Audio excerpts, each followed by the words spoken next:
So one of the first employees I hired, he was working as an analyst with me. This is like 2014. I was telling him this story about how my mind exploded when I was in college and I could download Metallica on Napster. And he's like, you've heard of Spotify, right? And I'm like, yeah. He's like, well, maybe we should buy some shares in Spotify. And we started searching around and we found a celebrity that was going through a unfortunate change of life scenario and a divorce. And he had like $4 million of stock. And we had a $300 million fund at this point. I'm like, yeah, let's buy it. Well, Spotify had this interesting process of how they approve shareholders. It was kind of onerous and difficult. My mentality was, they're not responding, so let's go see them. So literally, Spencer and I flew without an appointment to Stockholm. We started going to get a meeting, and finally, this young lawyer, I think, took pity on us in the waiting room and took a meeting. And we pitched.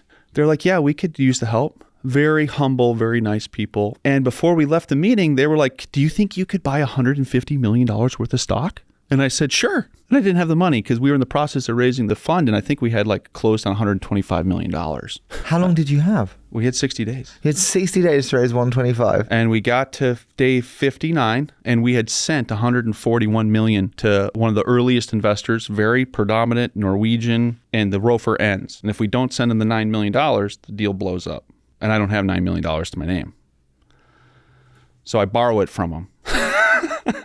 You borrow it from him? I borrow the $9 million from him. You call him up and say, I'm so sorry. I don't have the $9 million, but if you lend it to me, I'll close and I'll pay you back. And he's like, sure, I'll lend you the $9 million. Well, it wasn't exactly that pleasant, Harry, but it worked. And God bless my wife. She's like, do you love this business? I'm like, it's the most amazing business I've ever seen. She's like, how do we figure out how to own the $9 million?